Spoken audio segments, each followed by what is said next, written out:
Each week, the Bible as Literature podcast brings you in-depth discussion of the biblical text in a format short enough for your morning commute, but long enough to be substantive, posing difficult questions meant to keep you engaged. If you value this work, please consider donating as little as 25 cents per episode. That's just $1 per month. To learn more, please visit patreon.com/Bible. That's patreon.com/Bible. Thank you. Hi, this is Father Mark Boulos with the Bible as Literature podcast.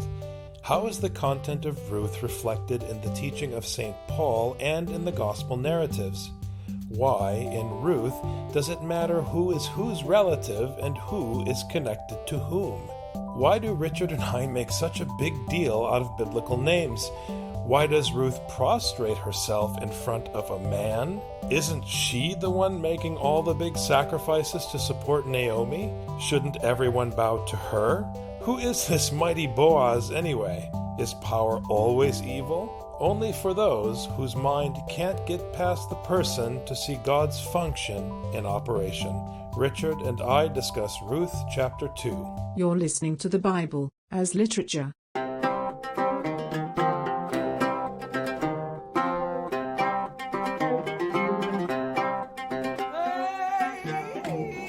Hi, this is Father Mark Boulos. And this is Dr. Richard Benton. And you are listening to episode 90 of the Bible as Literature podcast. We move on today to chapter 2 of the book of Ruth. We have a Moabitess in the land of Judah. Her husband died. Her mother-in-law's husband died. They have no source of income, not even for the widow of Judah, let alone the Moabitess. One of the tragedies of having your sons die is that you didn't have anyone who could inherit the substance of their father. Their father died and the children died. There's no one to pass the inheritance along to. And so this puts Naomi in a pickle. And the other side of this is that Ruth is coming from Moab, so she has no rights to the land of Judah because she's a foreigner. She has no family there. The only inheritance she might have would be her father's or her husband's. And since she has no father, she abandoned him. She has no husband. He died. She has no rights to anything. And so the way that one would gain a living would be from land, but she has no rights to any land. And so I want our listeners to understand that the story is focusing on this pickle that Naomi and Ruth are in, because we don't really hear it in that way. We think, oh, this person died, that's too bad, but at least the person can go and access their bank account. There's no bank account. There's just the land, but the land is in limbo right now. Nobody owns it. And please don't hear this story in terms of modern ideological dysfunction surrounding gender. We know that it's unjust from the perspective of Western civil society that when a woman dies, she doesn't have access to wealth. She's completely at the mercy of the neighborhood, so to speak. We know that from our perspective, this is unjust. But that doesn't make this story about civil rights or women's rights, because this story is actually pressuring the addressee to feel this burden. It's not about whether or not women should be in this situation. It's about whether anyone should ever be abandoned in a land governed by God's instruction. The other side is important because one can say, oh, these poor women, they have no agency, they don't get to decide, they don't get to have money. And I think that the opposite is true, because already we talked in chapter 1 about how Ruth took it upon herself to take care of the widow, her mother-in-law. So even without the agency that maybe a modern Western woman might have, she still found agency so that she could take care of somebody else. And I think this is central, that no matter what state she's in, a foreigner with no substance whatsoever, she says to her mother-in-law, I'm sticking with you and I'm taking care of you, no matter what. Now, in the United States, we would have similar problems. I mean, let's say that somebody owns a house and they die and their children die. Who owns the house? That would be a big legal problem here in the U.S. too, and this house would sit abandoned for a while. The only thing is that house isn't a source of income for somebody, whereas a piece of land in the ancient world was a source of income. So you have a source of income just lying fallow. What's going to come of it? Blessed is our God who brings forth bread from the earth. It's a big thing. You're in the house of bread in Hebrew, Beit Lehem. In Arabic, it's meat, but in Hebrew, it's the house of bread. The land brings forth bread. The land belongs to God. If you aren't able to share in a portion of the land, you are not sharing in the bread of the land and the milk and the honey and the fat and all of these expressions of the fruit that is produced by the earth. So it's a very serious matter. It's not about possession in the modern sense where you have something of monetary value that you claim and you can sell and you want to get interest on it. You actually are connected to the land in a very personal way. The bread comes directly from there. Your food is produced directly from those goods that come from the land. It's like scientists who talk about how our immunity has been crippled because we wear shoes, because we don't put our feet in the dirt.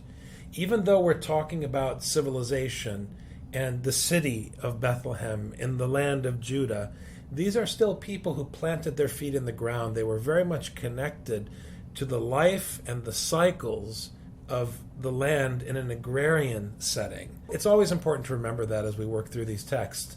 Now Naomi had a kinsman of her husband, a man of great wealth, of the family of Elimelech, whose name was Boaz. Now, once again, we have the introduction of another name. It looks like it's from the root azaz, which means strength. Like in Arabic, aziz, which means mighty or strong. The be that comes before it means by means of.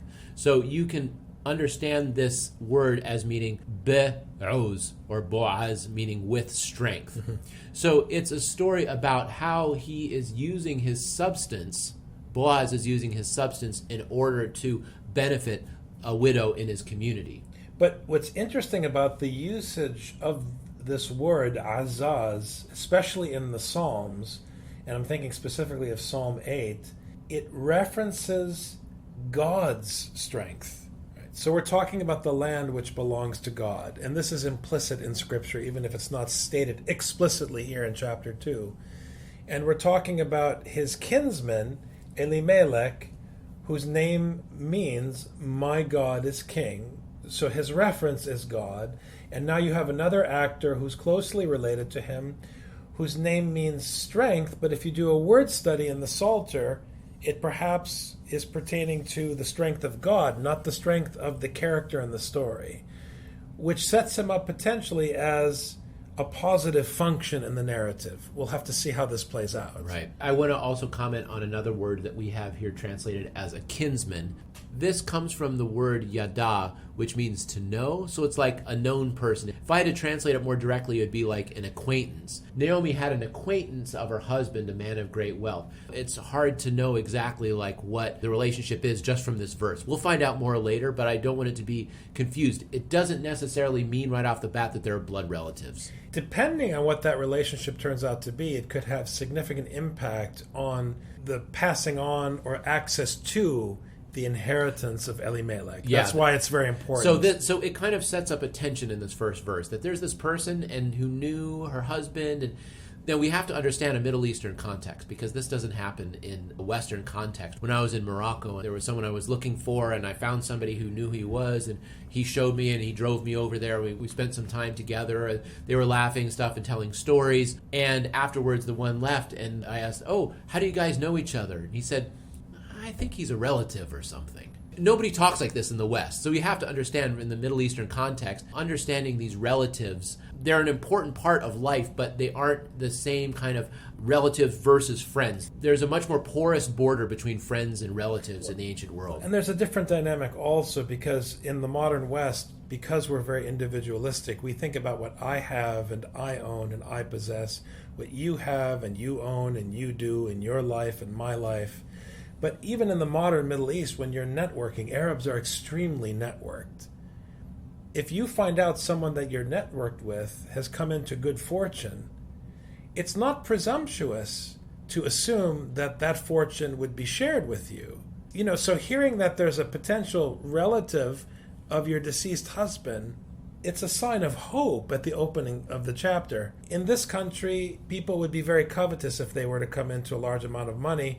But as I say, in Semitic cultures, they have their own problem with greed and covetousness, obviously, but it's socially expected that people would share.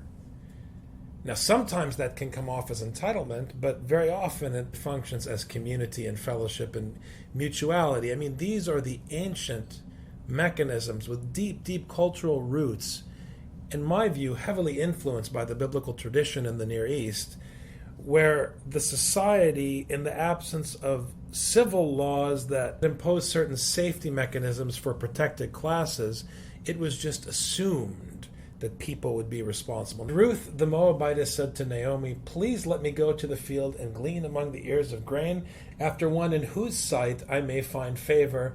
And she said to her, "Go, my daughter." Ruth came to the land because she needed to take care of her mother-in-law.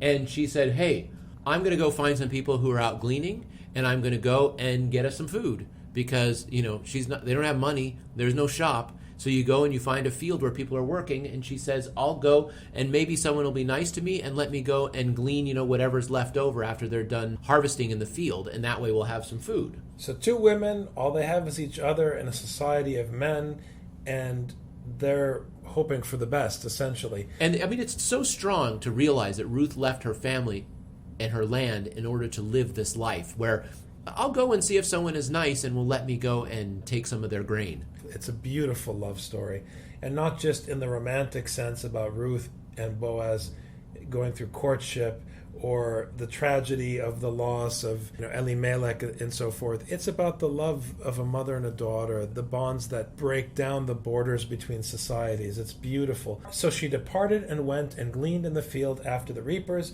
and she happened to come to the portion of the field belonging to Boaz, who was of the family. So now we know for a fact he's of the same family. As addressees of the story, we now understand that this truly is a sign of hope for these two women. It's like winning the lottery, essentially, in the ancient world, that something like this would happen. But we know this. We have to wait to see if Ruth finds out or how she might find out. Now behold, Boaz came from Bethlehem and said to the reapers, "May the Lord be with you." And they said to him, "May the Lord bless you."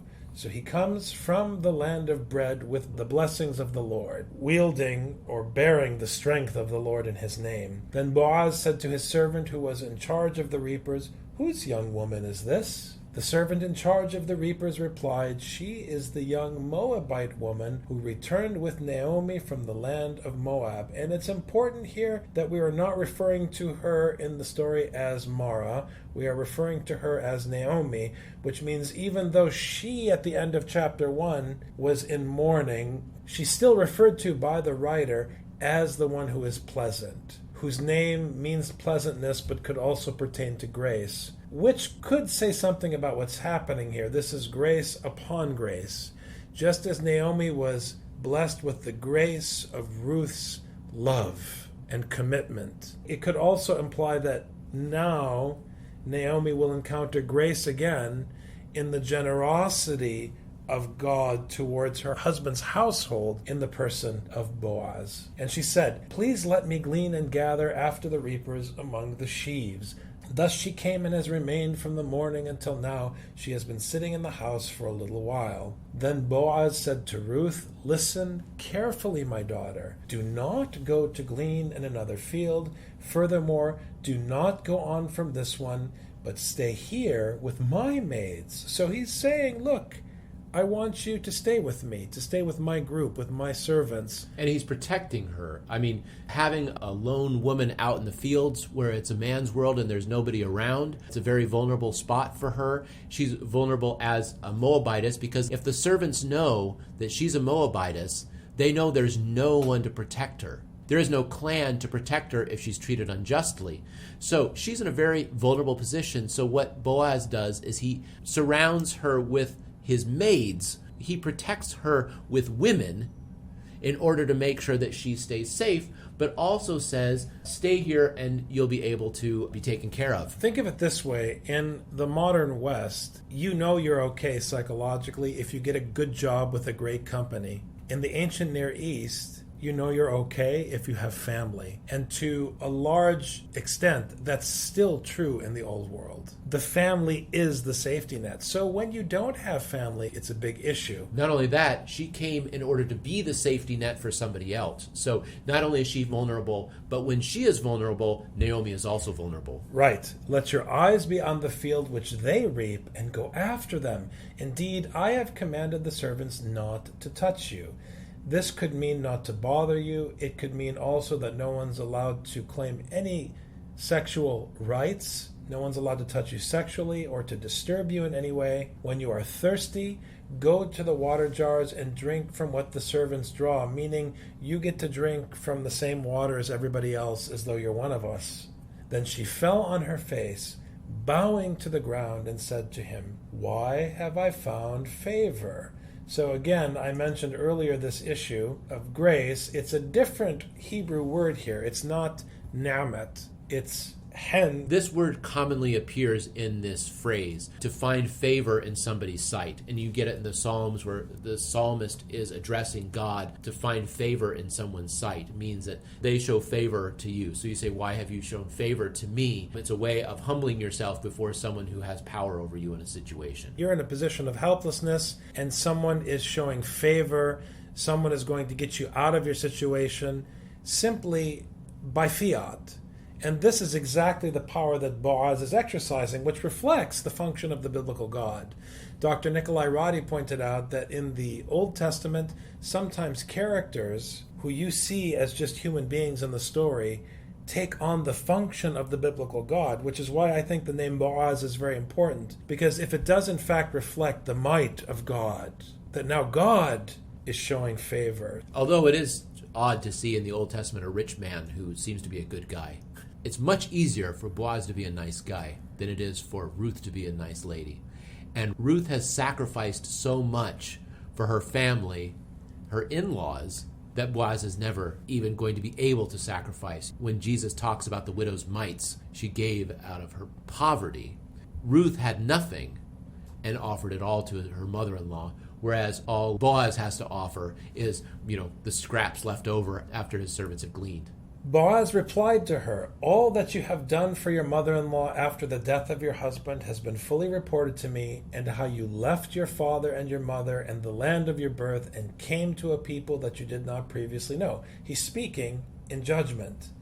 It has the feel of a scene where someone has suffered much and suddenly the king appears and simply, again, by fiat says, "You know what? You're not invisible. Your plight has not gone unnoticed. And now I'm going to relieve you of your burden." It's justice. It's the most beautiful kind of justice. It's like someone who's been suffering and struggling and no one sees and no one appreciates and no one acknowledges, and then someone with power acknowledges. Again, in a Western context, we tend to think of power in ontological terms, that power is evil. But this isn't what St. Paul is saying. He's saying power wielded by human beings is evil. Power wielded by God's commandment is beautiful. And Boaz is following the commandment precisely because the reason why in Deuteronomy it says you should leave the corners of your field is for the widow and the orphan. And who do we have here? We have Ruth. What is Ruth? She's a widow and an orphan, both. So Boaz is following the commandments, and this is what's significant, and that's why the benediction that he gives in the next verse, "May the Lord reward your work, and your wages be full from the Lord, the God of Israel, under whose wings you have come to seek refuge." This proves my exegesis, because he himself is explicitly saying, it's not I, Boaz, who is blessing you. It's the Lord, implicitly, whose instruction guides my step, and whose Torah is my might. It is he who is coming now to save you. I'm just his vessel doing his command. And Ruth is the obedient one to the Lord's teaching, seeking protection under the Lord. So when she fell prostrate in front of Boaz, it was no joke. It's the function of the prostitute or the thief in the New Testament. It's the same function. You fall prostrate before Jesus simply because you have no other choice, not because you're better than the Pharisee. The only difference between a Pharisee and the prostitute is that the Pharisee has options. The prostitute doesn't. The prostitute didn't choose to be a Moabitess. She just is a Moabitess. And this is what makes Ruth so beautiful. She doesn't hesitate. She knows that she owes everything to this character in the story. She knows she's fully dependent. She doesn't say, should I bow down before a man? He should give me. She never claims she was faithful to anybody or that she was faithful to the household of Elimelech or any of this nonsense. She just falls prostrate. Beautiful. Classic. You can see how, once again, the Pauline school draws on these paradigms and these archetypes all over the place. Then she said, I have found favor in your sight, my lord, for you have comforted me, and indeed have spoken kindly to your maidservant, though I am not like one of your maidservants. Notice, you are showing me grace. You are inviting me into the household and treating me as though I'm a member of the household, even though I'm not a member of the household. This is exactly the position the gospel wants to put you in. And that's why the gospel is always rejected by the faithful, those who call themselves faithful, because they believe they're on the inside with Boaz. But the gospel can only function when you put yourself on the outside with Ruth, because then you realize the only reason you're here is because God saw you in your misery and showed mercy on you. Such a powerful story. At mealtime, Boaz said to her, come here, that you may eat of the bread, and dip your piece of bread in the vinegar. So she sat beside the reapers, and he served her roasted grain, and she ate and was satisfied and had some left. So she's sharing in the table fellowship within his household. When she rose to glean, Boaz commanded his servant, saying, let her glean even among the sheaves, and do not insult her. There's dignity that she is owed. Boaz is really being tough on his servants, saying you're to treat her well at every turn. Like, he uses his authority to make sure that the people of his household treat her correctly, and uses his household to make sure that she, Ruth, is able to participate fully. Which means that his household, which is the paradigm for Israel and therefore the paradigm for the church, is not for the enjoyment of the household. This is the anti-ecclesiology of Ruth. The church is not your church for your enjoyment or for your safety or comfort. You are one of the slaves in the household, and the master wants you as a slave who's already here to look after the outsider who's on the edges of the community. Once again, it's the insider-outsider paradigm. It's a big deal. And the leftover of the field are the wages from the Lord to this person. In the first gospel I read as a priest, after I was ordained, the first liturgy I served, was the beautiful story where the woman told Jesus, even the dogs, sir, eat the crumbs that fall from the master's table. We're talking about Ruth. That's exactly what's happening here. Ruth is putting herself in the position of the Gentile dog, and God is lifting her up. Also, you shall purposely pull out for her some grain from the bundles and leave it that she may glean, and do not rebuke her. It's reminiscent of the corner of the field in the Torah, the beard, so to speak. You were saying this earlier, that the extra that we would save for those in need, we're going to make sure that she has access to it. And if you let a little bit extra fall on the ground while you're reaping, that's fine too. It's grace upon grace. So the pleasantness of Naomi and the favor of the might of the Lord in Boaz is being poured on hyperbolically in chapter 2. So she gleaned in the field until evening, then she beat out what she had gleaned, and it was about an ephah of barley. That's just a measurement. And she took it up and went into the city, and her mother-in-law saw what she had gleaned.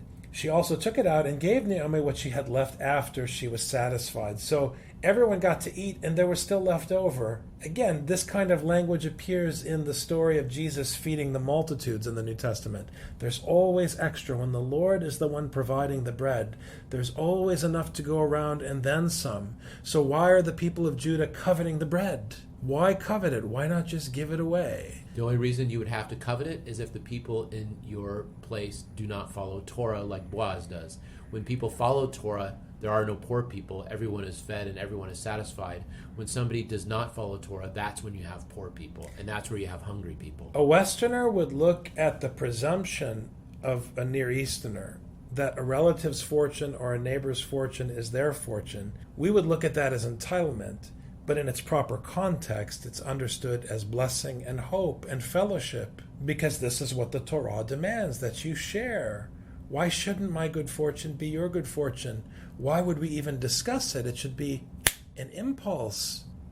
You win the lottery, everybody wins the lottery. This is lost, and this is why we're going to keep having school shootings every week, because no one is looking to see the needs of their neighbor. And so a kid who's feeling lonely or sad who in a normal, healthy society would have people look in on him and talk to him and encourage him, is left alone in his room to play with the internet and look up all these weird ideologies and get more angry and feel more lonely and sad. Or maybe he's just evil and disturbed, not lonely and sad, but still no one's checking in on him because everyone's an individual, and then we're shocked that everything's falling apart.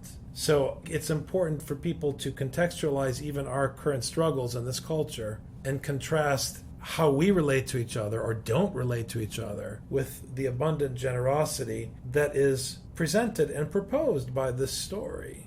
A story that has had huge impact on the way people have lived for centuries. Her mother-in-law then said to her, "Where did you glean today, and where did you work? May he who took notice of you be blessed." So she told her mother-in-law with whom she had worked, and said, "The name of the man with whom I work today is Boaz." Naomi said to her daughter-in-law, "May he be blessed of the Lord, who has not withdrawn his kindness to the living and the dead," meaning that the generosity of the Lord honors not only Elimelech, but his sons who passed on, because God is adopting the family, and God is now the husband and the provider in the family. And this is an honor to those who have gone before these women. Again, Naomi said to her, and this is the beautiful part where you win the lottery, right? It's like that movie about this Irish town where somebody wins the lottery and they passed away, but the whole town conspires to get the money and then share it. You know, the movie Waking Ned Devine, that's biblical. It's even more beautiful that the man who won the lottery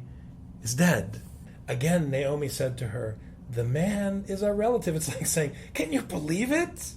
The man is our relative. He's one of our closest relatives. So the word for relative, the first one, is karov, which means someone close. So before we knew it was somebody who was known, but now we find out it's someone who's close. But then when he says he is one of our closest relatives, this is more interesting because this comes from the root ga'al, so he's a goel. A ga'al is someone who redeems somebody. So what she is saying is this person is capable of redeeming the property and therefore receiving the inheritance. So Naomi is happy that Ruth is getting along well with someone who's not just known, but who's a close person, meaning a relative, and so is legally able to inherit Elimelech's estate. And if Elimelech's estate goes to Boaz, fine, at least somebody gets to use it. But if Ruth is in that household, then Ruth gets to benefit from it in addition. So it's double. Not only is Elimelech redeemed so that someone then can inherit his substance, Ruth can also benefit from it, and by extension then Naomi too. So it can be the happy ending they were looking for. It would be interesting in another podcast to explore the potential connection between the term exagorazo in Galatians vis-a-vis the Septuagint to this example of redeem. In Galatians, it refers to obviously redeeming from slavery. But it's something similar here because these women are effectively slaves because they have no rights. Then Ruth the Moabitess said, "Furthermore, he said to me, you should stay close to my servants until they have finished all my harvest." Naomi said to Ruth, her daughter-in-law, "It is good, my daughter, that you go out with his maids so that others do not fall upon you in another field." So she stayed close by the maids of Boaz in order to glean until the end of the barley harvest and the wheat harvest, and she lived with her mother-in-law. Her honor is still being protected. Naomi says, good, stay with the maids. As long as you're with the maids, the men are not going to mess with you. Because she's very vulnerable. I mean, as a foreigner, as an outsider, everybody knows, Boaz asked the first random person, who's that lady? And, oh yeah, don't you know Naomi brought back this Moabitess? So everyone knew. So, stay in this field where you're being protected. Don't go wander into another field because who knows what could happen to you. And what's more important is that Ruth still remained part of Naomi's household, a household of two, and that meant that whatever she was being able to glean, she was able to provide for her mother-in-law. So what Ruth said she would do by leaving her family and staying with her mother-in-law, she continued to do, and her good fortune, like you were saying with the lottery ticket, is Naomi's good fortune. It's beautiful, and the best part is you can't even say that it's a woman in distress being rescued by a man, because it's the Lord who's rescuing Ruth and Naomi.